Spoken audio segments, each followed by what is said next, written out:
সুপ্রভাত, কেমন আছো সবাই? আমি পম্পা আরও একটা নতুন ব্লগে তোমাদের স্বাগত জানাই। আজকে শুক্রবার আর এখন বাজে সকাল 7:30। এখন থেকেই আমি আমার ব্লগটা শুরু করছি।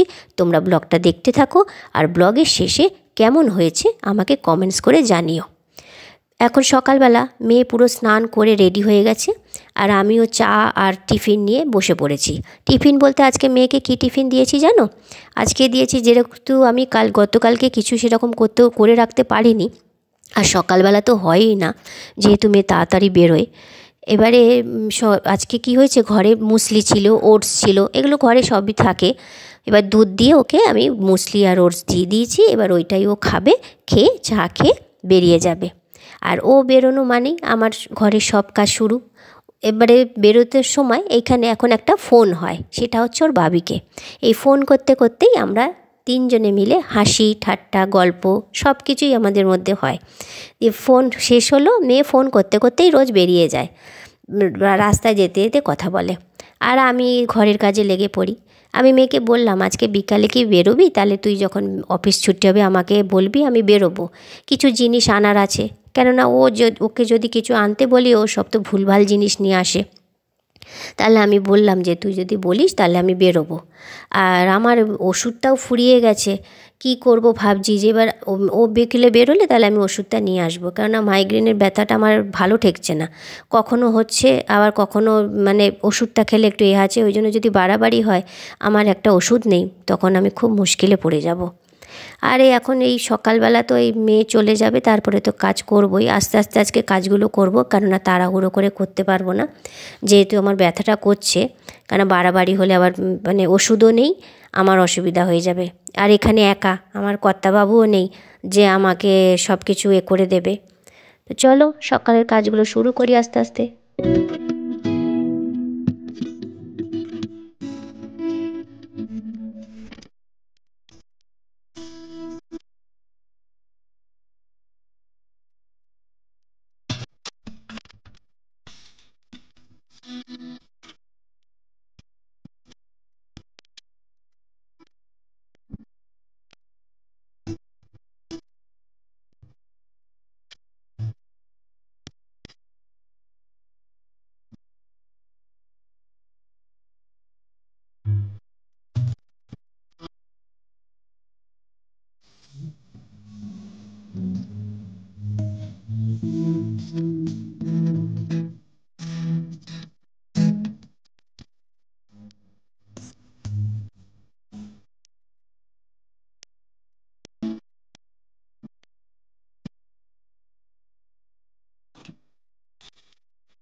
সব কাজ শেষ হয়ে গেল, ঘর পরিষ্কার করে গোছানোও হয়ে গেছে।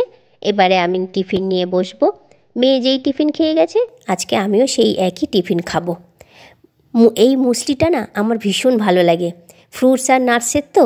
আর ফ্রুটসগুলো না একটা একটা করে তুলে খেতে খুব ভালো লাগে, মানে কৌটো খুললেই মনে হয় যেন একটা একটা করে মুখে পুরি।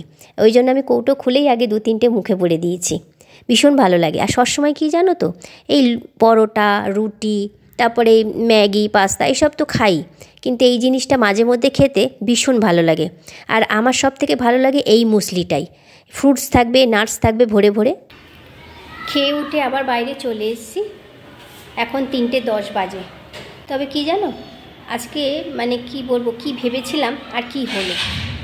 সকালবেলা সব ঘরের কাজ সেরে এবারে মানে রান্নার জন্য জোগাড় করে রাখবো, করে তারপর স্নান করে এসে আমি রান্না বসাবো।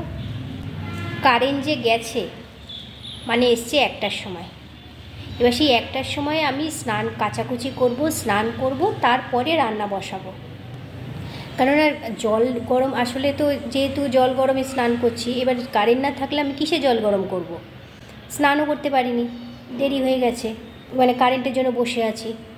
এবার সেই 1টার সময় কারেন্ট আসলো, কাচাকুচি করে স্নান করে তারপরে আমি বললাম কী করবো এত বেলায়, ওই জন্য আজকে সিদ্ধ ভাত করে নিয়েছি।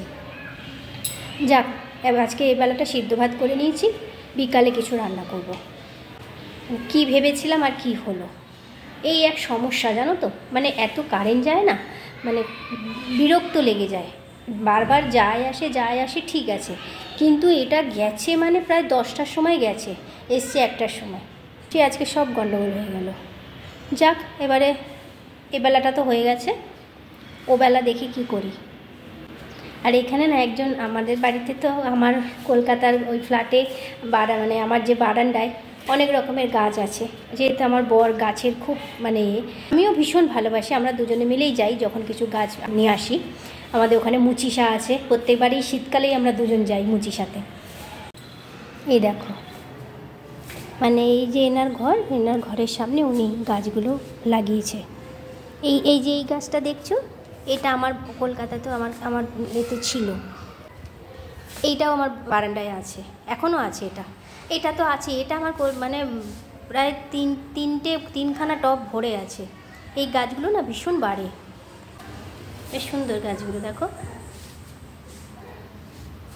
আর এটা তো লঙ্কা গাছ, লঙ্কাও হয়েছে বেশ ছোটো ছোটো দেখো। আর এইদিকে হচ্ছে, এটাও আমার ওখানে আছে, এই ছোট্ট গাছটা আমার ওখানে আছে। এটা তো তুলসী গাছ। আর এই যে ধনে পাতা গাছ, ধনে পাতা, আর এটা পুদিনা পাতা। কিছু কিছু গাছ আমার ওখানেও আছে। আর এখন কোনো গাছ আনি না, আমি বলেছি বাড়িতে আর কি বারান্দা পুরো ভরে গেছে, রাখার মতো জায়গা নেই, ওই জন্য এখন আর আনি না। আর আমার বর শুধু গাছ নিয়ে আসবে, মাঝে মধ্যে এক এক সময় এক একটা নিয়েও চলে আসে। এখন একটু আধ ঘন্টা শুয়ে নিই, এবারে মাথাটা, সকালবেলা উঠি তো এই সময়টা একটুখানি আধ ঘন্টা একটু না শুলে না মাথাটা আবার ধরে যাবে। সন্ধে এখন 6:30, রোজকার মতো চলে এসেছি রান্নাঘরে রান্না করতে। তবে কি জানো, আজকে দুপুরবেলা না একটু শুয়ে পড়েছি, তাই একটু দেরি হয়ে গেছে। শরীরটাও ভালো না, মাথাটাও ব্যথা করছিল, তাই জন্য ভাবলাম একটু যদি না শুই তাহলে মাথাটা আবার বেড়ে গেলে মুশকিল হয়ে যাবে। তাই জন্য দুপুরবেলা একটু শুয়ে পড়েছিলাম। উঠে দেখি 5:30। তারপরে তাড়াহুড়ো করে গিয়ে নিচ থেকে জামা কাপড় তুলে এনেছি, মেয়ে চলে এসছে। আর মেয়ে আসা মানেই সঙ্গে সঙ্গে চা বসিয়ে দেওয়া। তারপরে চা বসিয়ে দিয়েছি, চা করে আমাদের মামের খাওয়াও হয়ে গেছে। চা খেতে খেতে ভাবছি মেয়েকে বলছি কী টিফিন করবি, তা মেয়ে বলছে যাই হোক করো। এবারে আমি কি ভাববো ভেবে একটা বার করলাম, কি না ভাবলাম ডিমের অমলেট করি। তা মেয়েকে বললাম যে ডিম আছে, অমলেট করব, আর মুড়ি চানাচুর পেঁয়াজ দিয়ে মেখে ডিমের অমলেট করে খাবো।